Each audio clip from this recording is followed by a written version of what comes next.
ये यशोदा और नंद कौन है? ये पूर्व जन्म में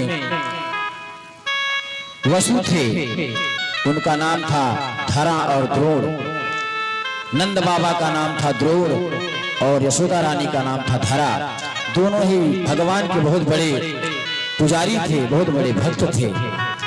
भगवान को एक दिन परीक्षा लेने की सूझी। भगवान परीक्षा लेने गए साधु का वेश बना के, देवी अगर आपकी कुटिया में कुछ हो तो मेरा आतिथ्य स्वीकार करो, मुझे कुछ भोग लगाने के लिए दे दो। धरा देवी ने कहा, महाराज आप तनिक विश्राम करो, हमारे पति देव वन में समिधा कंदमूल फल लेने गए हैं, अभी आते ही होंगे। कुटिया में हमारे कुछ भी नहीं है, जैसे ही आएंगे हम आपको अवश्य निवेदित कर देंगे भोग। महात्मा ने कहा, देखो बेटी, हम अधिक समय तक नहीं ठहर सकते हैं, हमें सुदूर कहीं मार्ग पर चलना है।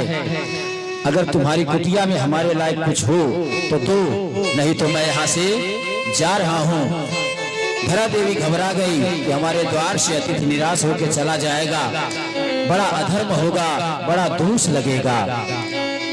तनिक विचार करती हैं और कहती हैं, महात्मन आप विश्राम करो, मैं नीचे जाकर के नगर से एक सेठ जी की दुकान है, कुछ प्रबंध करके ले आती हूँ। महाराज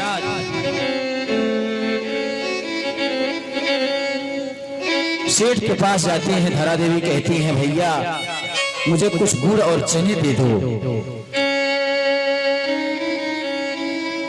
सेठ की नियति गंदी हो जाती है और वो कहता है,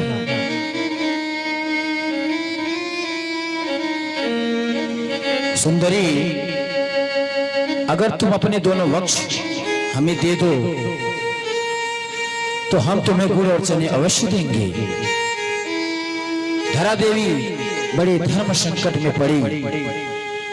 उधर आतिथ्य तिरस्कार हो जाएगा अगर गुड़ चने लेकर के नहीं जाती हूँ, और इधर मेरा सतीत्व भंग हो जाएगा अगर इसकी प्रस्ताव को स्वीकार करती हूँ। तनिक विचार किया, भगवान का स्मरण किया, वहीं कटारी रखी हुई थी।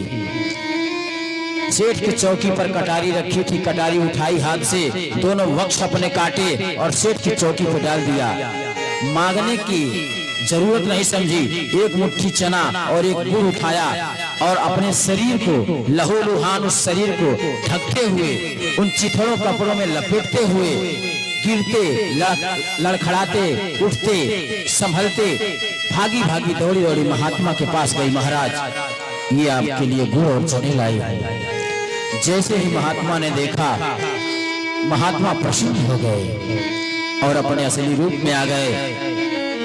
श्री लक्ष्मी नारायण जी के रूप में आ गए। श्री हमारे बालकृष्ण कन्हैया लाल भगवान विष्णु के चतुर्भुज रूप में आ गए कि तभी द्रोण जी महाराज भी वन से पत्र पुष्प कंदमूल फल समिधा लेकर के उपस्थित हो गए, दोनों चरणों में गिर गए।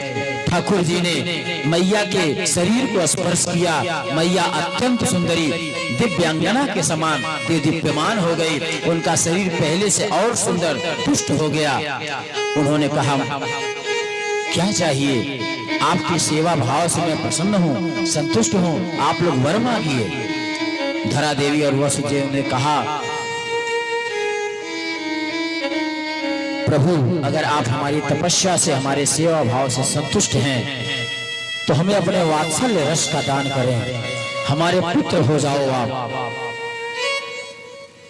ठाकुर ने कहा, यह आपकी अभिलाषा हम द्वापर में जब आप नंद और यशोदा बनोगे तब मैं आपको इस वात्सल्य रस का दान करूंगा।